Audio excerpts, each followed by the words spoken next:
puji kemuliaan kami sembahkan kepadamu pada hari ini Tuhan. Kami hadir di sini untuk memuji Engkau lewat ibadah kami. Dan sekarang firman-Mu akan diperdengarkan. Kuasai hati dan pikiran kami untuk menerima firman-Mu.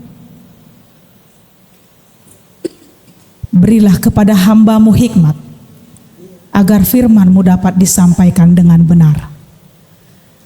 Di dalam nama Yesus Kristus kami berdoa. Amin. Selamat hari Minggu untuk kita semuanya, Bapak Ibu. Selamat hari Minggu. Shalom. Shalom.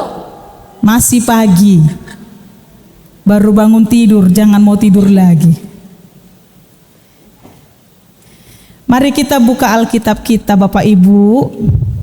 Keluaran 34 ayat 29 sampai 35. Saya kira kita sudah membuka Alkitab kita masing-masing. Saya akan baca untuk kita. Boleh kita ikuti di dalam hati saja. Saya akan baca. Ketika Musa turun dari gunung Sinai, kedua loh hukum Allah ada di tangan Musa ketika ia turun dari gunung itu.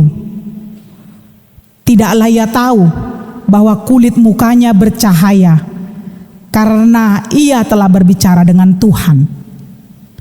Ketika Harun dan segala orang Israel melihat Musa, tampak kulit mukanya bercahaya, maka takutlah mereka mendekati dia. Tetapi Musa memanggil mereka. Maka Harun dan segala pemimpin jemaah itu berbalik kepadanya, dan Musa berbicara kepada mereka. Sesudah itu mendekatlah segala orang Israel, lalu disampaikannyalah kepada mereka segala perintah yang diucapkan Tuhan kepadanya di atas gunung Sinai. Setelah Musa selesai berbicara dengan mereka, diselubunginyalah mukanya. Tetapi apabila Musa masuk menghadap Tuhan untuk berbicara dengan dia, ditanggalkannyalah selubung itu sampai ia keluar. Dan apabila ia keluar, dikatakannyalah kepada orang Israel apa yang diperintahkan kepadanya. Apabila orang Israel melihat muka Musa, bahwa kulit muka Musa bercahaya, maka Musa menyelubungi mukanya kembali sampai ia masuk menghadap untuk berbicara dengan Tuhan. Demikianlah firman Tuhan untuk kita hari ini. Saudara-saudara yang dikasihi oleh Yesus Kristus, khotbah kita hari ini adalah kisah tentang dua loh batu yang baru. Dua loh batu yang kedua kalinya diberikan oleh Allah. Allah memberikan itu lewat Musa di gunung Sinai. Nah, pertanyaannya di mana loh batu yang pertama? Sudah hancur, pecah. Karena pada saat itu Musa marah. Memang kalau udah marah ya pasti ada yang pecah ya. Ido inang hijau busongoni do kan? Kadang marah melihat pengkhianatan orang Israel yang dipimpin oleh Harun. Itu Harun harus bertanggung jawab.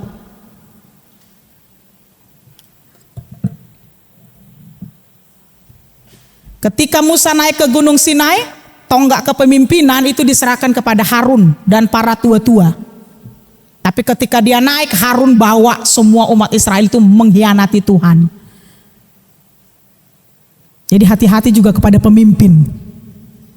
Ya, hati-hati kepada pemimpin. Mereka bangun lembu emas untuk disembah. Lalu Musa turun, ngamanortori halaki.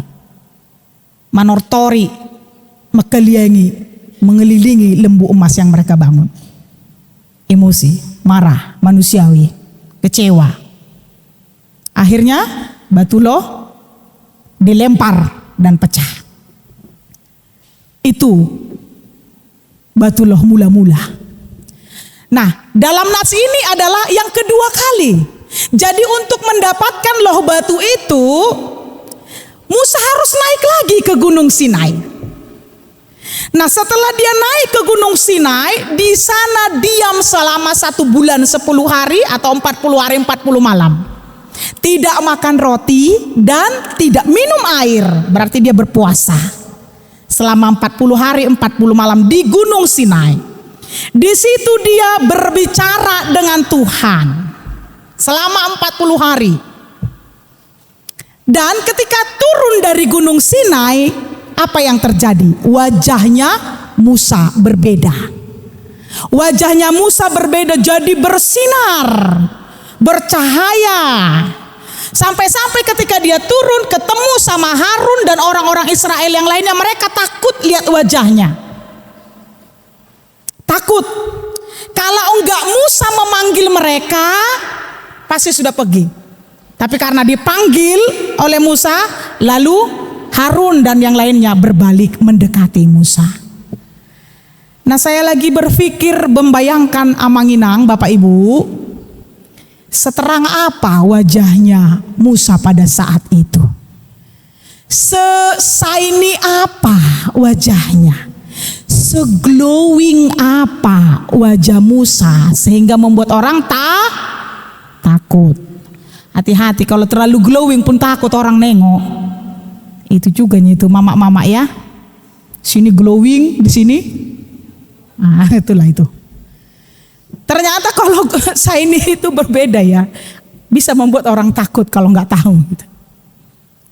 Itu saya pikir, kenapa sampai takut? Mungkin nanas gabe gabe alani tiurna gabe rata maharwate. Dangadong matana dangadong igungna. Kita membayangkan seperti itu.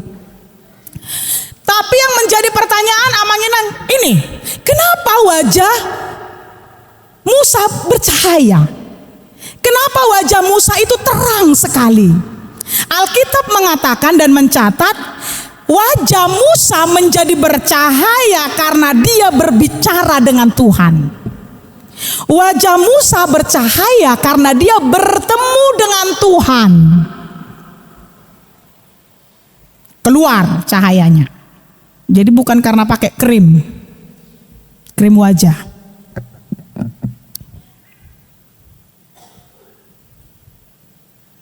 Remaja-remaja sekarang udah pakai krim wajah biar nampak shiny. Wajah bisa bercahaya kalau kita bertemu Tuhan.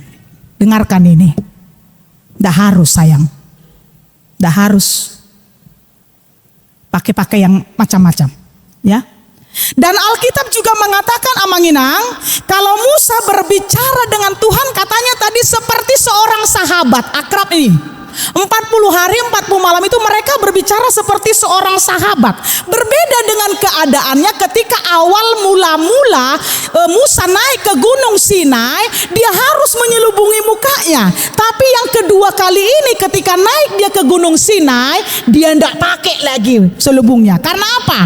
Sudah ada disediakan Allah gunung di holip-holip nih gunung itu. Jadi tanggurung nih debataido, bagian belakang debataido Nabi Nereng nih si Musa. Kita baca boleh ke atas. Tadi kita mulai ayat 29. Kalau kita baca ke atas, kenapa Musa bisa langsung melihat Tuhan padahal sebelumnya dia tidak bisa langsung melihat Tuhan? Musa harus pakai kain penutup karena dia tidak tahan akan kemuliaan Allah, cahaya Allah. Tapi yang kedua ini dikatakan dia ngomong sama Tuhan tapi dia tidak pakai selubung gitu. Karena yang dilihatnya adalah bagian belakang dari Allah. Dia tidak pakai.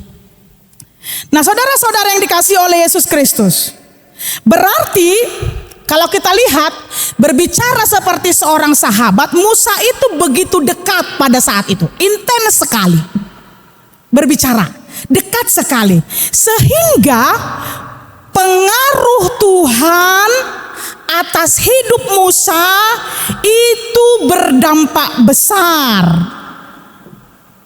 Dan wajarlah pergaulan Musa dengan Allah itu membuat dia sangat dahsyat, berbeda. Di mana kemuliaan Allah itu sudah ditransfer ke Musa sendiri. Nah, saudara-saudara yang dikasih oleh Yesus Kristus, Bapak Ibu, ada ungkapan begini. Dengan siapa kita sering berjumpa dan berinteraksi, kita akan membangun pergaulan dengannya. Maka kita akan semakin mirip, serupa dengan dia. Dengan siapa kita bertemu, lalu kita akan membangun pergaulan, lalu semakin lama kita semakin mirip. Besok ngona mata doin tadi. Lam leleng lam mirip.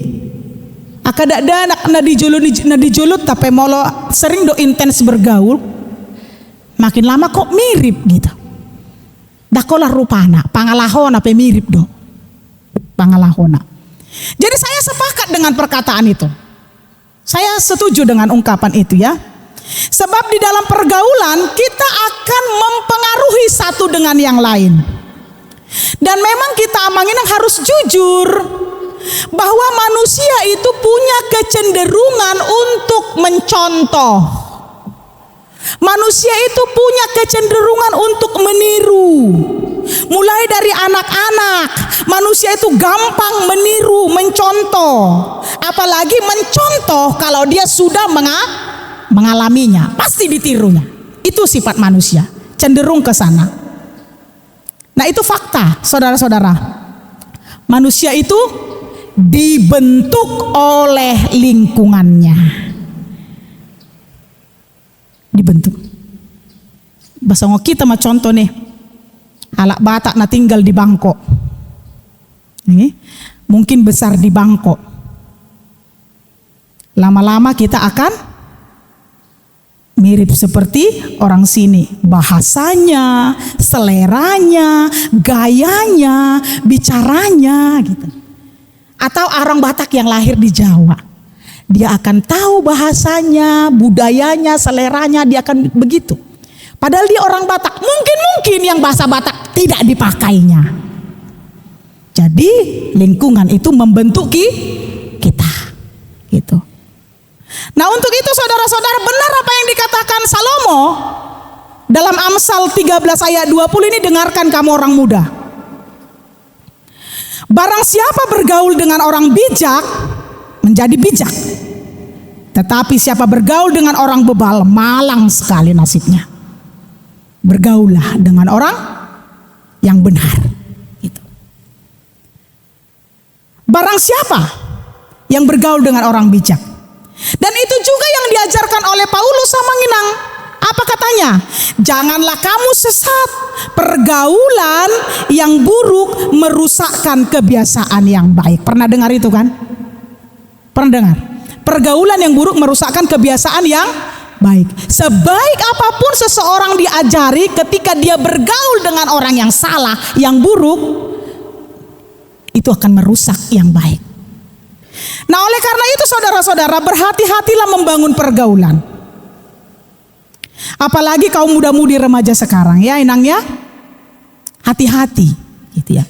Sebab kalau nggak hati-hati, maka karakter kalian, karakter secara alami akan dibentuk oleh pergaulan itu. Dan dampaknya hidupmu jadi taruhannya. Nah, sebagai contoh manginang, ya aduh kita menatap film. Ada warna awo. Iya, itu si Tarzan deh.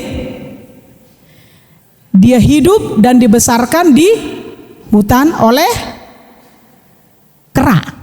Lalu dia akan mirip seperti cara dia makan, cara dia berjalan, cara berpenampilan seperti kera. Gitu. Nah, itulah sebabnya Bapak Ibu, kita semakin paham kan begitu, pengaruh pergaulan itu sangat dahsyat mempengaruhi hidup seseorang. Jadi ketika kita intens bergaul dengan Tuhan, kita menjalin hubungan dengan Tuhan ya, dekat dengan Tuhan, maka pergaulan kita akan semakin mirip dengan Tuhan gitu. Kita membangun hubungan dengan Tuhan, kita ikut taat beribadah, kita selalu berdoa, kita mendengar firman Tuhan, kita mau bersekutu, kita mau memuji Tuhan. Maka hidup kita tadi itu ketularan cahaya Allah. Hidup kita jadi memancarkan cahaya Allah. Bukan kera seperti Tarsan. Bukan kera. Perbaiki, kamu di mana? Cara hidupmu di mana? Pilih sendiri. Kau mau memancarkan kemuliaan atau tidak? Bahkan ketika kita dekat dengan Tuhan, sadar atau tidak sadar ya Manginang, attitude-mu, nilaimu itu naik. Semakin kita dekat dengan Tuhan, kita bangun hubungan yang intens dengan Tuhan, nilaimu itu, attitude-mu naik. Lebih terhormat. Gak sembarang orang dekat dengan kamu. Saya khotbah di Pertanyaan, muka seseorang itu, wajah seseorang yang sering ketemu Tuhan, yang berdoa dengan Tuhan, itu beda. Contoh-contoh kecil saya bilang di Pertanyaan, kalau kita lewat naik mobil, lalu kita pengen nanya sesuatu atau alamat ke orang, kita aja milih-milih lihat wajah. Arang Sumani, asing buhina, enak. Takut bertanya, kita cari orang yang tepat, padahal sama-sama nggak kenal loh, nggak sembarang kita bisa melihat. Dan orang yang dekat dengan Tuhan tahu, merasakan dia orang baik dan tidak alami enggak? Orang yang dekat dengan Tuhan itu naluri, alami. Entah apa yang membuat kita tahu dia pura-pura, dia tidak jujur, dia tidak setia, dia tidak bisa menolong. Nampak itu, kita bisa rasakan itu. Kalau Anda bisa merasakan itu, hatimu masih terpaut dengan Tuhan. Itu dipimpin oleh Roh Tuhan.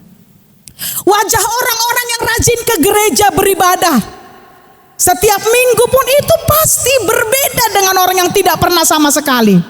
Entah apalah yang membuat itu.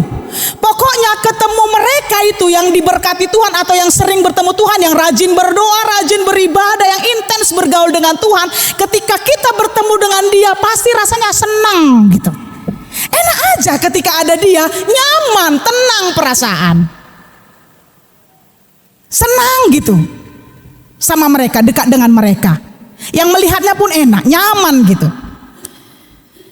Nah tetapi ketika kita hanya Kristen KTP, saudara-saudara, Kristen KTP itu Kristen tanpa pertobatan. Bukan ininya, bukan KTP-nya itu ya, KTP itu Kristen tanpa pertobatan.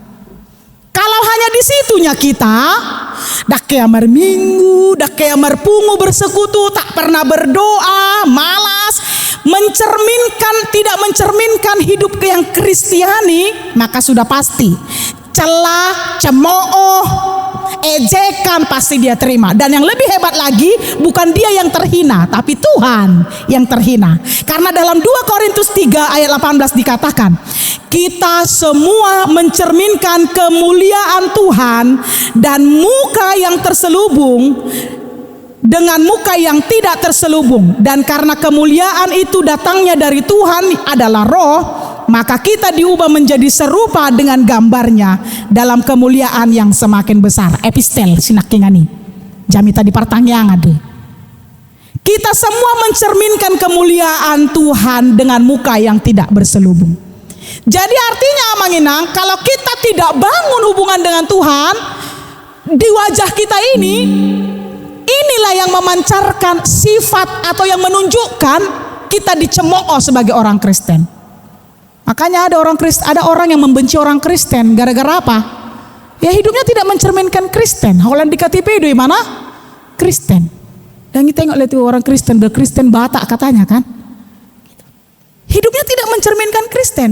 Sehingga dicemooh. Yang dicemooh bukan dia tapi siapa? Di Batak.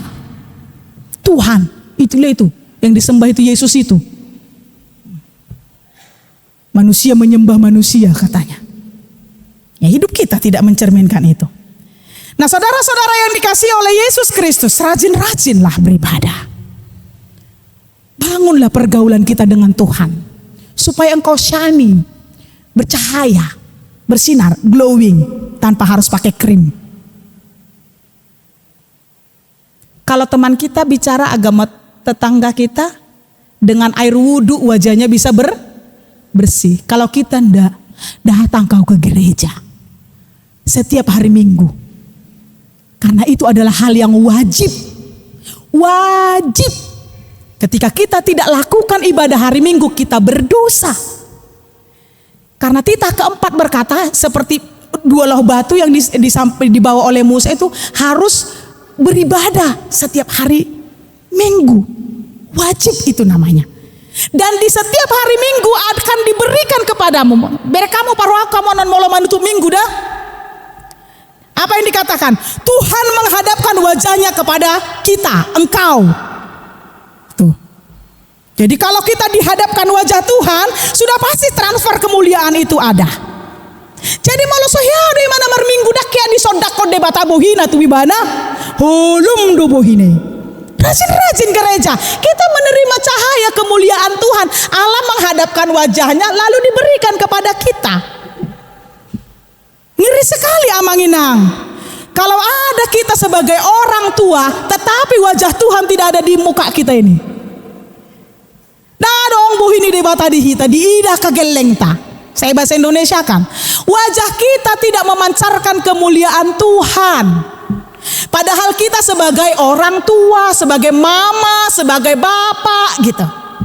Lalu anak kita melihat wajah siapa di wajahmu? Pikiri masa diri. Sehingga dia takut lihat wajahmu. Apa iya jadi wajah simbolis yang ditengoknya? Nampak air mukanya itu. Ketika anak kita tidak melihat cahaya wajah Allah di depan kita lagi, sedih kita. Padahal kita tidak mau terima kemuliaan Allah yang disampaikan setiap hari Minggu. Kalau di sodakon, kita menerima cahaya, membuat kita yang wajah kita menjadi semakin bersinar. Apalagi ketika ditambah pergaulan yang intens dengan Tuhan. Ibadahnya kuat, doanya teratur, pasti wajahnya akan semakin bersinar. Ya, amin. Bere kamu jobohiku bersinar manangdang. Belum do. Bersinar do. So tunggu tahun bersinar, HP haus so bersinar. Jadi mau ladong napa jupang do inang diakones murhing. Dua kemungkinan. Wajah inang diakones tidak memancarkan kenyamanan kemuliaan Tuhan, atau yang memandangnya sedang hatinya buram. Iya enggak? Dua kemungkinan. Wajah inang diakones yang tidak memancarkan atau hatinya siapa? Sedang hulum. Iya kan? Hulum. Saya kadang berpikir tadi malam, iya ya. Kalau saya lihat orang-orang yang bagaimana lah gitu dekat dengan Tuhan kayak nyaman gitu dekat dia. Tapi kok ada orang yang nggak bisa melihat itu kan? Ada orang yang nggak melihat, berarti hatinya sedang hulum, gulab, buta. Itu makanya orang jahat selalu berbuat jahat karena dia hatinya tidak mau dibuka, melihat, nggak bisa dilihatnya. Gitu. Nah saudara-saudara yang dikasihi Yesus Kristus, mari kita lihat dalam Alkitab ya. Banyak sekali dalam Alkitab itu seseorang yang mengalami perjumpaan dengan Tuhan, dengan Yesus Kristus, dia berubah hidupnya gitu. Jadi kalau Musa berjumpa dengan Allah, berbicara dengan Allah, berhadapan dengan Allah intens tanpa ada seorang pun yang ganggu, dia berbeda gitu ya. Dalam Alkitab banyak gitu ya. Perubahan yang dialami ketika berjumpa dengan Tuhan. Zakheus alami. Ketika dia berjumpa dengan Yesus, dia berubah. Paulus juga begitu. Dari Saulus menjadi Saulus. Ada lagi, banyak lagi. Perempuan yang pejinah itu ketika dia bertemu dengan Yesus, dia langsung berubah. Bukan hanya wajahnya, karakternya juga berubah. Ketika bertemu dengan Tuhan, banyak lagi cerita-ceritaan.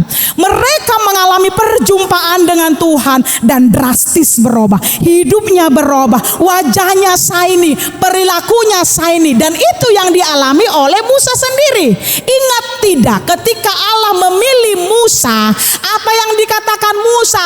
Tuhan, saya tidak mampu berbicara. Lalu Tuhan berkata, di sido haham siaron, ibana dodo gabe asistenmu lah kata ini nak.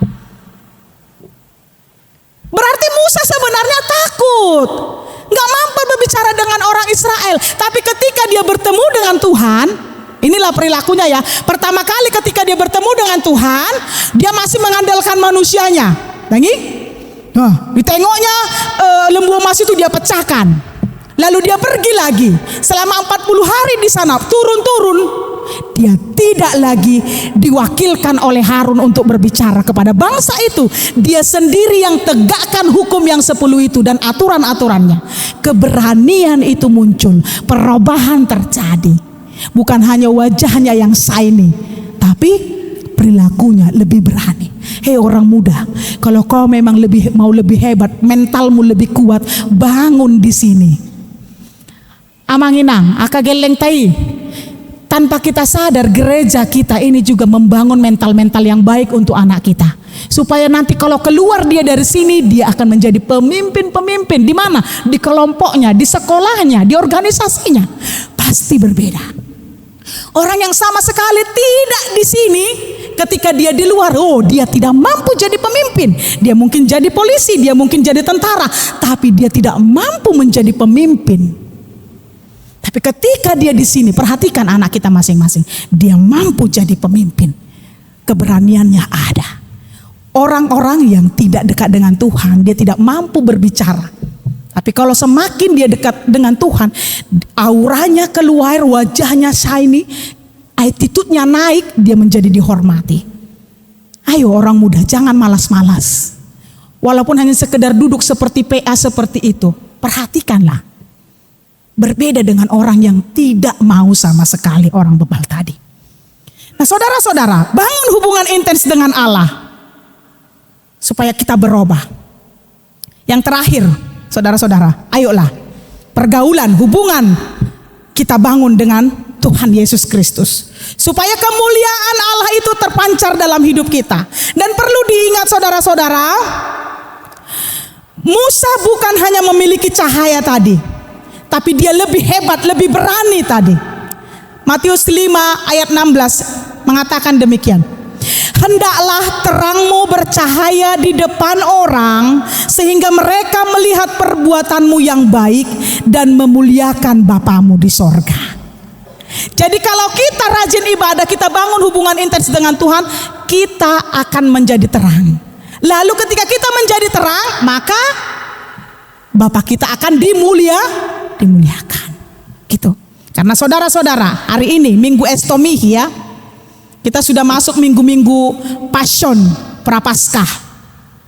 Saatnya kita harus berbalik kepada Tuhan. Ya.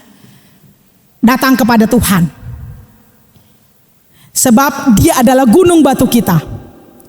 Intinya, tinggalkan cara hidup yang lama. Jangan hanya mau hati kita diikuti, atau kita hanya mengikuti hati kita sendiri, keinginan sendiri. Saat ini kita harus komit untuk melakukan apa yang dikatakan Tuhan. Bangun hubungan intens dengan Tuhan. Rajinlah ibadah, rajinlah berdoa. Karena Dia gunung batu kita, dan kau akan merasakan bedanya. Amin. Pasti berbeda. Kita berdoa. Terima kasih Bapa di surga, buat hari ini firman-Mu sudah diperdengarkan. Berkatilah firman-Mu itu, supaya kami betul-betul menjadi orang yang bercahaya di sekeliling kami. Ketika kami dekat dengan Engkau, kami membangun hubungan dengan Engkau Tuhan, dalam doa, dalam pujian kami. Biarlah Tuhan hati kami dan pikiran kami dan wajah kami terlihat begitu membawa kedamaian, ketenangan kepada orang-orang yang melihat. Dan biarlah Bapa kami mengalami perjumpaan dengan Engkau seperti Musa. Ya Tuhan, betapa sering kami karena kehidupan yang tidak menentu, karena persoalan sosial, ekonomi yang kami alami, itu mempengaruhi hidup kami, sehingga kami tidak memancarkan kemuliaan-Mu. Namun kami memohon ya Bapa, kalau kami datang ke gereja ini untuk mencerahkan kembali cahaya kemuliaan itu, menerima kembali cahaya kemuliaan lewat firman, lewat doa yang sudah kami terima di tempat ini. Berkatilah kami pribadi lepas pribadi, keluarga kami, anak-anak kami, pasangan kami, kekasih kami, orang tua kami, saudara-saudara kami, semuanya yang dekat dengan kami Tuhan. Supaya dalam hidup kami betul-betul memancarkan kemuliaan-Mu. Ya Bapa di surga, semua jemaat-Mu yang ada di sini, mereka punya pergumulan masing-masing. Biar Bapa, Engkau yang menjadi gunung batu bagi mereka, mau berbalik kepada Tuhan, sehingga Tuhan masih memberikan kesempatan yang baru. Melewati pergumulan itu, mereka boleh menerima berkat yang lain lagi. Bapa di surga, kami mau titipkan buat keluarga kami yang jauh dari kami, atau anak-anak kami yang sedang menempuh pendidikan di luar daerah, atau yang bekerja di luar daerah, atau mereka yang sedang dalam perjalanan, bahkan orang tua kami yang di kampung di Bonapasogit. Tuhan kiranya jaga mereka, lindungi mereka seperti Tuhan lindungi dan jaga kami hari ini. Bapa di surga, kami berdoa buat semua jemaat-Mu, mereka yang sudah berkontribusi, memberikan banyak sekali hati, bahkan persembahan, materi. Tuhan yang melipat gandakan kepada mereka, agar Tuhan bisa memakai mereka lebih luar biasa lagi untuk membangun kerajaan Tuhan di dunia ini lewat persembahan-persembahan yang mereka berikan. Dan hari ini kami akan memberikan persembahan untuk bulan Maret ini. Biarlah Tuhan itu semua terkumpul dengan baik. Kami ingin kerajaan Allah di Bangko ini lewat HKBP berdiri dengan tegak. Jemaat-jemaatnya semakin menonjol, diberkati, menjadi kepala bukan ekor. Kami berdoa Bapa buat bangsa negara kami. Berikanlah Tuhan kepada bangsa dan negara kami kedamaian, para pemimpinnya hikmat bijaksana dan takut akan Tuhan. Mereka yang curang, mereka yang jahat, orang-orang fasik, segera Bapa Tuhan tegur, agar lewat teguran-Mu mereka ingat bahwa tiada kuasa yang lebih hebat daripada kuasa Tuhan, dan mereka mau berbalik kepada Tuhan. Kami berdoa buat hamba-hamba-Mu yang melayani di Bangko ini, di gereja ini.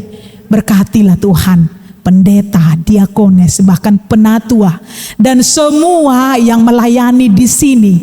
Semua pelayan yang tidak terkatakan, tersebutkan satu persatu. Mereka yang memberi hati, memberi waktu. Engkau kiranya melipat gandakan rezeki kepada mereka semuanya. Kami berdoa Bapa untuk gereja-Mu HKBP secara umum, dari Hatopan sampai kepada gereja-gereja pelosok-pelosok pos pelayanan. Semua jemaat-Mu benar-benar mencintai Tuhan, benar-benar bersekutu, memuliakan Tuhan. Jemaat-Mu, mereka yang sedang bersedih, yang sakit terutama, Tuhan yang tolong mereka sembuhkan dari sakit. Begitu banyak Tuhan jemaat-Mu di Bangko ini yang sakit. Tolong Bapa sembuhkan mereka, jamah tubuh mereka, agar mereka cepat pulih dan beraktivitas seperti biasanya. Mereka yang sedang berduka, Tuhan kiranya pulihkan, hiburkan hati mereka, agar mereka bersuka cita di hari depannya. Dan kami berdoa Bapa untuk pertanggihan lingkungan yang akan kami laksanakan hari Senin sampai hari Kamis. Keluarga-keluarga jemaat-Mu yang sudah dipilih menjadi tuan rumah, Engkau yang mempersiapkan hati mereka, pikiran mereka, agar dengan gembira menerima saudara-saudara seiman untuk berdoa di rumah mereka. Berikan hari yang baik, hari yang cerah Tuhan. Dan kepada semua jemaat-Mu, berikan hati yang berbahagia, agar ibadah lingkungan kami itu berjalan dengan baik dan penuh sukacita. Terima kasih Bapa, di atas semuanya kami mohon, ampunilah kami dari segala dosa salah kami, agar kami layak menjadi anak-Mu. Hanya di dalam nama anak-Mu Yesus Kristus kami berdoa dan mengucap syukur. Amin.